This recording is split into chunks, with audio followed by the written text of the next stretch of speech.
Assalamualaikum warahmatullahi wabarakatuh. wabarakatuh. Kami dari kelompok 3. Di sini kami akan menjelaskan materi mengenai Indonesia.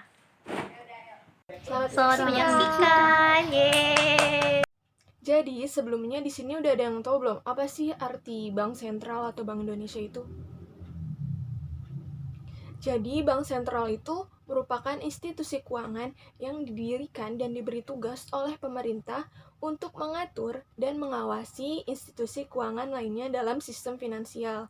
Selain itu, Bank Sentral juga menjamin agar kegiatan tersebut itu dapat menciptakan kegiatan ekonomi yang tinggi dan juga stabil. Selanjutnya, kita ke sejarah Bank Sentral. Bank sentral tertua di dunia adalah Sveriges Riksbank yang ada di Swedia dan juga Bank of England yang ada di Inggris, yang memulai sejarahnya itu pada abad ke-17. Sedangkan di Indonesia dimulai pada saat didirikannya The Javas Bank oleh pemerintah Hindia Belanda sebagai bank sirkulasi pada tanggal 24 Januari 1828. Bank ini memiliki beberapa tugas, diantaranya menerbitkan uang kertas, memberikan kredit kepada perusahaan, berdagang logam mulia, dan juga sebagai kasir pemerintah. Setelah kemerdekaan Indonesia, Bank Sentral ini dinasionalisasikan menjadi Bank Indonesia yang berada di bawah kekuasaan pemerintah berdasarkan Undang-Undang Nomor 11 Tahun 1953 yang berisikan tentang penetapan Undang-Undang Bank Indonesia pada tanggal 1 Juli 1953. Selanjutnya yaitu mengenai dasar hukum Bank Indonesia sebagai bank sentral di Indonesia. Dasar hukum yang pertama adalah pasal 23D Undang-Undang Dasar Republik Indonesia tahun 1945. UUD ini berbunyi, Negara Republik Indonesia memiliki satu bank sentral yang susunan, kedudukan, dan kewenangan, tanggung jawab dan independensinya diatur dengan undang-undang, yang dimana yang dimaksud bank sentral pada UUD ini adalah Bank Indonesia. Yang kedua yaitu Undang-Undang Nomor 11 Tahun 1953. Undang-undang ini merupakan penjelasan tentang nasionalisasi The Javas Bank menjadi Bank Indonesia. Selanjutnya yaitu Undang-Undang Nomor 13 Tahun 1968. Undang-undang ini dibuat dalam rangka menghidupkan kembali Bank Sentral di Indonesia. Selanjutnya yaitu ada Undang-Undang Nomor 23 Tahun 1999. Undang-undang ini merupakan dasar hukum utama Bank Indonesia, yang di mana di undang-undang itu terdapat banyak ketentuan-ketentuan umum Bank Indonesia seperti tugas, wewenang, peran, status, dan kedudukan, juga fungsi Bank Indonesia itu sendiri sebagai bank sentral di Indonesia. Selanjutnya ada Undang-Undang Nomor 3 Tahun 2004. Undang-undang ini merupakan perubahan pertama atas Undang-Undang Nomor 23 Tahun 1999. Dasar hukum yang terakhir yaitu Undang-Undang Nomor 6 Tahun 2009. Undang-undang ini adalah undang-undang perubahan kedua dari Undang-Undang Nomor 23 Tahun 1999. Jadi, Undang-undang Nomor 6 Tahun 2009 ini adalah undang-undang terbaru dari Bank Indonesia. Baik, materi selanjutnya mengenai visi dan misi Bank Indonesia. Visi Bank Indonesia adalah menjadi bank sentral yang berkontribusi secara nyata terhadap perekonomian Indonesia dan terbaik di antara negara emerging market. Nah, misi Bank Indonesia itu ada banyak. Satu, mencapai dan memelihara kestabilan nilai rupiah melalui efektivitas kebijakan moneter dan bauran kebijakan Bank Indonesia. Yang kedua, turut menjaga stabilitas sistem keuangan melalui efektivitas kebijakan makroprudensial Bank Indonesia dan sinergi dengan kebijakan makroprudensial Otoritas Jasa Keuangan.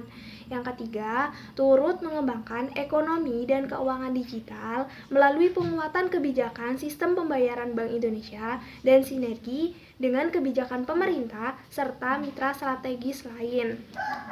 Nah, yang keempat, turut mendukung stabilitas makroekonomi dan pertumbuhan ekonomi yang berkelanjutan melalui sinergi bauran kebijakan Bank Indonesia dengan kebijakan fiskal dan reformasi struktural pemerintah serta kebijakan mitra strategis lain.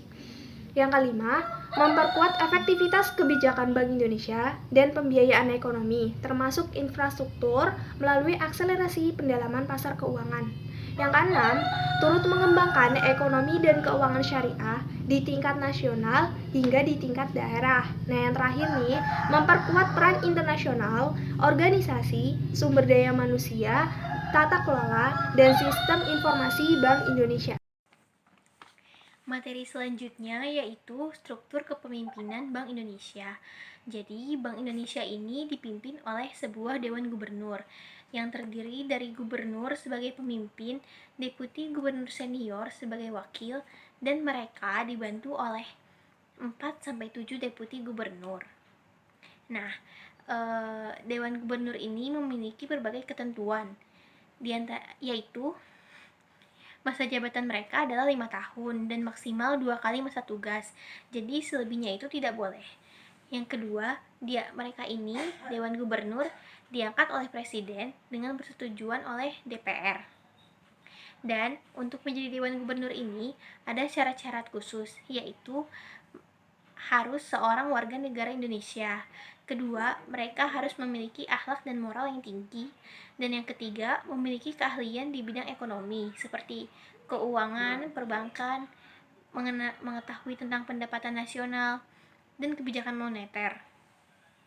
Yang keempat, diselenggarakannya rapat Dewan Gubernur sekurang-kurangnya seminggu sekali. Adanya rapat Dewan Gubernur ini diantaranya untuk membahas pelaksanaan kebijakan moneter atau evaluasi atas pelaksanaan kebijakan itu sendiri. Yang terakhir yaitu Dewan Gubernur ini juga memiliki tugas untuk menetapkan peraturan Dewan Gubernur yang isinya diantaranya mengenai kepegawaian Bank Indonesia, yaitu mengenai sistem penggajian, penghargaan, pensiun, tunjangan, dan hal-hal lainnya. Nah, berikut adalah struktur organisasi Bank Indonesia. Bank Indonesia dipimpin oleh sebuah Dewan Gubernur dan dibawahi oleh bagian-bagian yang dapat menunjang performa Bank Indonesia dalam melaksanakan kebijakan-kebijakan yang telah dirancangkan, yaitu ada bagian moneter, makroprudensial, sistem pembayaran dan pengelolaan uang rupiah, pendukung kebijakan, pendukung organisasi, dan jaringan kantor. Selanjutnya ada tujuan dari Bank Indonesia. Tujuan dari Bank Indonesia adalah mencapai dan memelihara kestabilan nilai rupiah.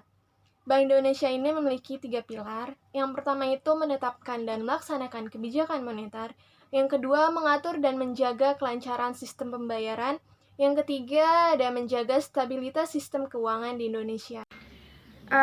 Materi selanjutnya mengenai wewenang Bank Indonesia. Nah, selain tugas, Bank Indonesia juga memiliki wewenang. Nah, wewenang ini terkait dengan 3 tugas utama Bank Indonesia, yaitu 1. Wewenang terkait dengan tugas menetapkan dan melaksanakan kebijakan moneter. Yang kedua, wewenang terkait dengan tugas mengatur dan menjaga kelancaran sistem pembayaran. Dan yang ketiga, wewenang terkait dengan tugas mengatur dan mengawasi bank. Nah, yang pertama, wewenang terkait dengan tugas menetapkan dan melaksanakan kebijakan moneter.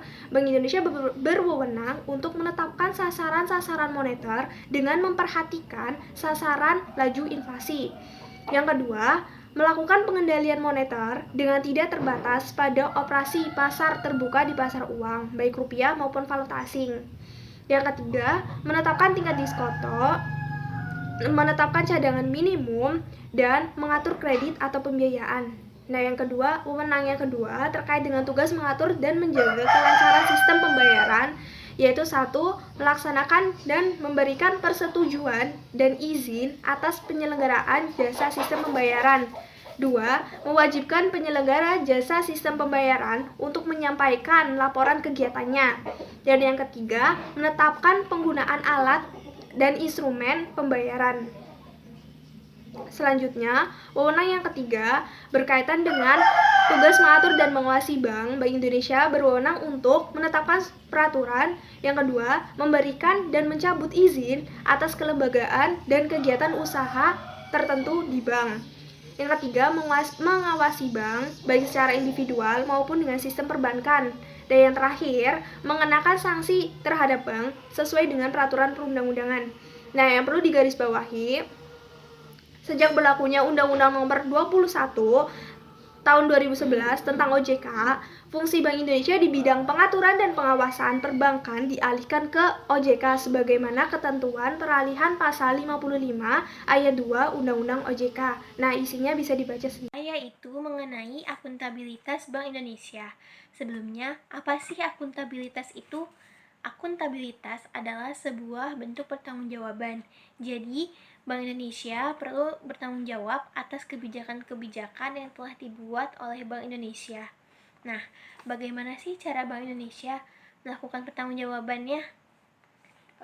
Bank Indonesia dapat melakukan pertanggungjawaban dengan menyampaikan hal-hal pada saat awal tahun anggaran. Hal-hal itu adalah yang pertama, evaluasi terhadap pelaksanaan kebijakan moneter pada tahun sebelumnya. Nah, evaluasi ini perlu disampaikan Bank Indonesia kepada DPR dan kepada Presiden secara tertulis dan kepada masyarakat melalui media massa. Yang kedua yaitu rencana kebijakan moneter dan penetapan sasaran-sasaran moneter untuk tahun yang akan datang. Nah, rencana ini perlu disampaikan Bank Indonesia pada saat awal tahun anggaran kepada Presiden dan kepada DPR secara tertulis. Yang ketiga, Bank Indonesia perlu menyampaikan laporan perkembangan pelaksanaan tugas dan wewenangnya. Nah, laporan ini perlu disampaikan Bank Indonesia kepada DPR secara tertulis setiap 3 bulan sekali. Selain itu, Bank Indonesia juga memiliki tanggung jawab untuk menyampaikan informasi mengenai keuangan, perbankan, dan moneter kepada masyarakat melalui media massanya. Nah, selanjutnya ada anggaran Bank Indonesia. Yang pertama, Bank Indonesia dapat diperiksa oleh BPK secara khusus atas usul DPR. Yang kedua, tahun anggaran Bank Indonesia adalah tahun kalender. Yang ketiga, anggaran ditetapkan selambat-lambatnya 15 hari sebelum dimulainya tahun anggaran berdasarkan evaluasi pelaksanaan anggaran periode sebelumnya. Nah, penetapan anggaran ini disetujui dan disepakati oleh Dewan Gubernur. Yang keempat, Bank Indonesia harus menyelesaikan laporan keuangan tahunannya setelah berakhirnya tahun anggaran. Nah, penyelesaian laporan keuangan ini selambat-lambatnya 30 hari setelah berakhirnya tahun anggaran. Nah, setelahnya, Bank Indonesia wajib menyampaikan laporan keuangannya kepada BPK untuk nantinya diperiksa.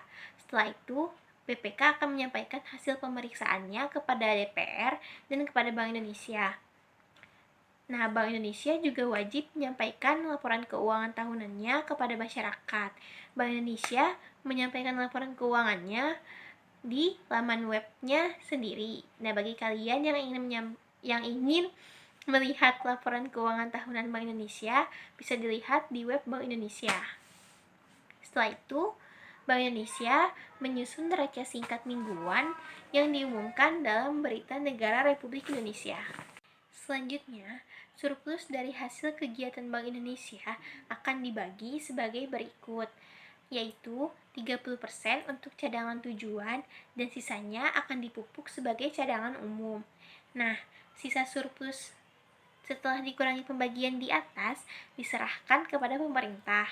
Nah, apabila modal Bank Indonesia mengalami kurang dari 2 triliun rupiah, maka pemerintah wajib untuk menutupi kekurangan tersebut. Yang pelaksanaannya akan dilakukan setelah mendapat persetujuan dari Dewan Perwakilan Rakyat. Nah, selanjutnya mengenai hubungan kelembagaan Bank Indonesia dengan pemerintah Indonesia. Yang pertama, Bank Indonesia sebagai bank sentral di Indonesia bertindak sebagai pemegang kas pemerintah. Yang kedua, Bank Indonesia dapat menerima pinjaman luar negeri serta menyelesaikan tagihan dan kewajiban keuangan pemerintah Indonesia terhadap pihak luar negeri dan menerbitkan surat utang negara. Yang ketiga, pemerintah wajib meminta pendapat Bank Indonesia dalam sidang kabinet yang membahas keuangan yang berkaitan dengan tugas dan wewenang Bank Indonesia. Contohnya adalah kebijakan moneter. Yang keempat, Bank Indonesia berhak memberikan pendapat dan pertimbangannya kepada pemerintah mengenai rancangan anggaran pendapatan dan belanja negara. Selanjutnya, mengenai hubungan Bank Indonesia dengan lembaga internasional. Bank Indonesia dapat menjalin kerjasama dengan lembaga internasional. Kerjasama ini dilakukan dengan pertimbangan agar dapat menunjang pelaksanaan tugas Bank Indonesia yang berhubungan dengan ekonomi, perbankan, dan keuangan. Bank Indonesia menjalin kerjasama internasional ini meliputi bidang-bidang sebagai berikut. Yang pertama, intervensi bersama untuk kestabilan pasar valuta asing. Yang kedua, penyelesaian transaksi lintas negara. Yang ketiga, hubungan koresponden. Yang keempat, tukar-menukar informasi mengenai hal-hal yang terkait dengan tugas selaku bank sentral. Dan yang kelima, pelatihan atau penelitian di bidang moneter dan sistem pembayaran. Materi selanjutnya mengenai peran dan fungsi Bank Indonesia dalam mencapai stabilitas sistem keuangan. Ada 5 peran utama yang dijalankan oleh Bank Indonesia dalam hal ini, yaitu 1. Bank Indonesia memiliki tugas untuk menjaga stabilitas moneter, antara lain melalui instrumen suku bunga dalam operasi pasar terbuka. Dalam hal ini, Bank Indonesia dituntut untuk mampu menetapkan suatu kebijakan yang tepat dan seimbang. Yang kedua, Bank Indonesia memiliki peran vital dalam menciptakan kinerja lembaga keuangan yang sehat, terutama dalam lingkup perbankan, dengan adanya mekanisme pengawasan dan regulasi yang dijalankan oleh Bank Indonesia. Nah, peran yang ketiga, Bank Indonesia berwenang untuk mengatur dan menjaga kelancaran sistem pembayaran. Oleh karena itu, Bank Indonesia menetapkan suatu sistem pembayaran yang dikenal dengan nama real time atau real time gross settlement yang dipercaya dapat meningkatkan keamanan dan kecepatan dalam sistem pembayaran ini. Nah, fungsi yang keempat yaitu Bank Indonesia memiliki fungsi untuk melakukan riset dan pemantauan. Nah, riset dan pemantauan ini bermanfaat bagi Bank Indonesia dalam mendeteksi ancaman-ancaman yang dapat terjadi terhadap dapat mengancam stabilitas sistem keuangan maksudnya. Nah, kemudian fungsi atau peran yang terakhir yaitu fungsinya yaitu Bank Indonesia memiliki fungsi sebagai jaringan pengaman sistem keuangan melalui fungsi bank sentral yaitu lender of the last resort. Jadi di sini Bank Indonesia memberikan bantuan pinjaman atau pembiayaan kepada bank-bank yang mengalami kesulitan likuiditas. Selanjutnya yang terakhir itu ada kebijakan moneter. Apa sih kebijakan moneter itu? Kebijakan moneter adalah kebijakan yang dilaksanakan oleh otoritas moneter yaitu bank sentral untuk mengendalikan variabel-variabel moneter ya seperti uang beredar, uang primer, kredit, dan suku bunga agar mencapai tujuan ekonomi yang telah ditetapkan. Kemudian di Indonesia tujuan kebijakan moneter itu tercantum dalam Undang-Undang Nomor 23 Tahun 1999 tentang Bank Indonesia yang telah beberapa kali diubah. Dan yang terakhir itu ada di Undang-Undang Nomor 6 Tahun 2019 Pasal 7 yang berisikan tujuan dari Bank Indonesia, yaitu mencapai dan memelihara kestabilan nilai rupiah.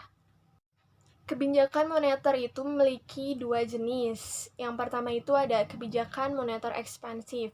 Kebijakan moneter ekspansif ditujukan untuk mendorong kegiatan ekonomi seperti peningkatan jumlah uang yang beredar. Kemudian yang kedua itu ada kebijakan moneter kontraktif. Kebijakan moneter ini kebalikan dari kebijakan moneter ekspansif, yaitu memperlambat kegiatan ekonomi, contohnya itu dengan penurunan jumlah uang yang beredar. Kebijakan moneter ini memiliki 4 instrumen.